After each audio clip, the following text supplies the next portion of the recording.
La crisis de la libertad. La libertad ha sido un episodio significativo. La sensación de la libertad se ubica en el tránsito de una forma de vida a otra, hasta que finalmente se muestra como una forma de coacción. Así la libertad sigue una nueva submisión. Este es el destino del sujeto, que literalmente significa estar sometido.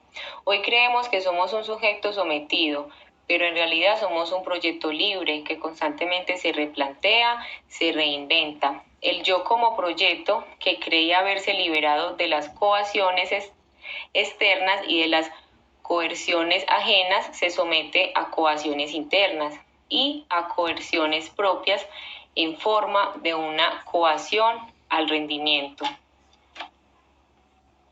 La libertad. ¿Qué es la libertad? La libertad da lugar a coacciones. ¿Y qué es una coacción? Es una fuerza o violencia física o psíquica que se ejerce sobre una persona para obligarla a decir o hacer algo en contra de su voluntad. En el contexto de libertad en la que el sujeto ejerce presión sobre sí mismo y se impone normas y metas que ya no tienen nada que ver con lo colectivo, surge una nueva forma de poder político-económico que han denominado psicopolítica. Se trata de un poder inteligente. Este poder es sutil, flexible, que escapa de toda visibilidad. Este poder también es inteligente, se ajusta a la psique de los individuos. En lugar de disciplinarla y someterla a coacciones y prohibiciones, no impone ningún silencio. Al contrario, exige compartir, participar, comunicar nuestras opiniones, necesidades, deseos y preferencias. En definitiva, es una forma de poder que exige contra nuestra vida. Pero bien, la libertad poco le sirve al hombre, que carece de valores o ideales, porque al no tener una vida, no tener metas en la vida que valgan la pena, sus elecciones necesariamente tendrán que pararlas. En definitiva, de poco sirve la libertad al hombre que carece de valores o de ideales, y todavía menos al que tiene miedo a comprometerse. Y lo que sí es cierto es que el hombre moderno está tan poco dispuesto a comprometerse como inseguro de sus ideas. La dictadura del capital. Según Marx, las fuerzas productivas, como son la fuerza del trabajo, el modo de trabajo y los medios de producción materiales en la industrialización, son los que progresan continuamente, pero estos a su vez entran en contradicción con las relaciones de producción dominantes, como son las relaciones de propiedad y dominación, que conllevan a crisis sociales.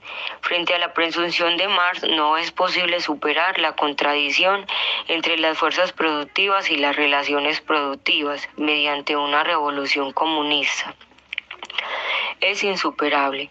El capitalismo, precisamente por esa condición intrínseca de carácter permanente, escapa hacia el futuro. El neoliberalismo, como una forma de mutación del capitalismo, convierte al trabajador en empresario. El neoliberalismo, y no la revolución comunista, elimina a la clase trabajadora sometida a la explotación ajena. Hoy cada uno es un trabajador que se explota a sí mismo en su propia empresa. No es la multitud cooperante que Antonio Negri eleva, sino que ya no es posible sostener la distinción entre proletariado y burguesía. El proletariado es literalmente aquel que tiene a sus hijos como única posesión. Su autoproducción se limita únicamente a la reproducción biológica. Hoy, por el contrario, se extiende la ilusión de que cada uno, en cuanto proyecto libre de sí mismo, es capaz de una autoproducción ilimitada. En la actualidad es estructuralmente imposible la dictadura del proletariado. Hoy todos estamos dominados por una dictadura del capital. Quien fracasa en la sociedad neoliberal del rendimiento se hace a sí mismo responsable y se avergüenza en lugar de poner en duda a la sociedad o al sistema. El régimen de explotación ajena, por el contrario, es posible que los explotados se solidaricen y juntos se alcen contra el explotador. En esta lógica, presupone relaciones de dominación represivas, es decir, que en esta la autoagresividad no convierte al explotado en revolucionario, sino en depresivo. Ya no trabajamos para nuestras necesidades, sino para el capital que genera sus propias necesidades que nosotros de forma errónea percibimos como propias. La política moderna se caracteriza por la emancipación del orden trascendente, esto es, de las premisas fundadas religiosamente. De este modo, las normas de acción se podrían negociar libremente. La política acaba convirtiéndose de nuevo en esclavitud y se convierte en un esbirro del capital. Realmente queremos ser libres. Al principio se celebró la red digital como un medio de libertad ilimitada. De hecho, el primer eslogan publicitario de Microsoft fue "Where do you want to go today?". Este eslogan sugería una libertad y una movilidad ilimitadas en la web. Pero si nos ponemos a pensar, hoy se muestra una perspectiva diferente de eso. Se muestra más bien como una ilusión, debido a que la libertad y la comunicación ilimitada se convierten en un control y una vigilancia total.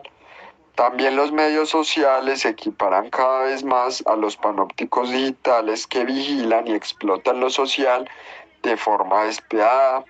Cuando apenas acabamos de liberarnos de un panóptico disciplinario, nos adentramos en uno nuevo y peor aún, más eficiente.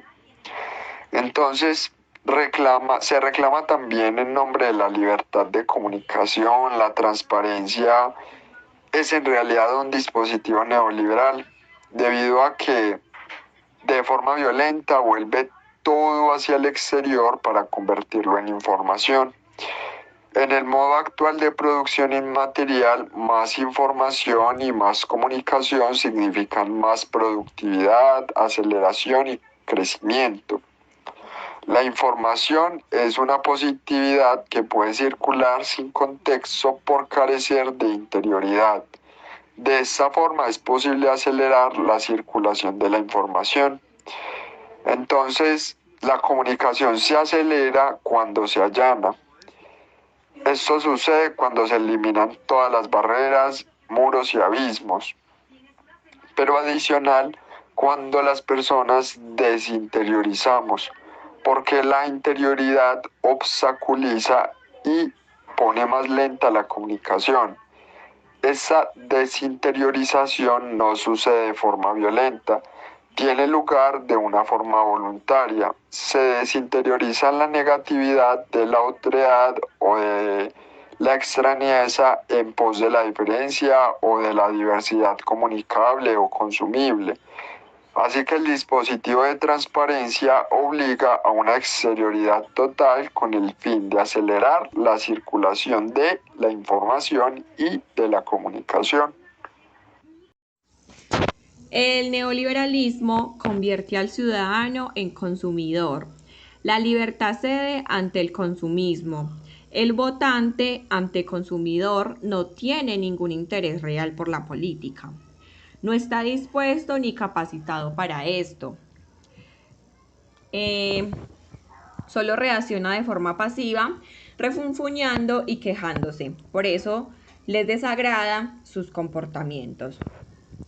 La transparencia que hoy piden los políticos no es sincera, ya que no les conviene porque serían desenmascarados y convertirlos en objeto de escándalo.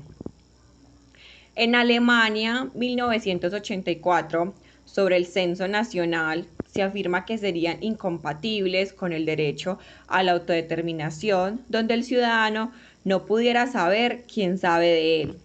Era una época donde se creía que se tenían que enfrentar al Estado, pero eso quedó atrás. Hoy ponemos al desnudo sin ningún tipo de coacción, subimos a la red todo tipo de datos, sin saber quién, ni qué, ni en qué lugar, ni cuándo saben de nosotros. Nos dirigimos a la época de psicopolítica digital. Nos precipita una crisis de libertad con mayor alcance, afecta la voluntad libre. El Big Data es un instrumento psicopolítico, avanza desde una vigilancia a la sociedad, permitiendo hacer pronósticos sobre el comportamiento humano. Ninguna cosa es libre, sin duda alguna. El Big Data anuncia el fin de la persona y de la voluntad libre, teniendo así el dominio solo cuando damos clic en el botón me gusta.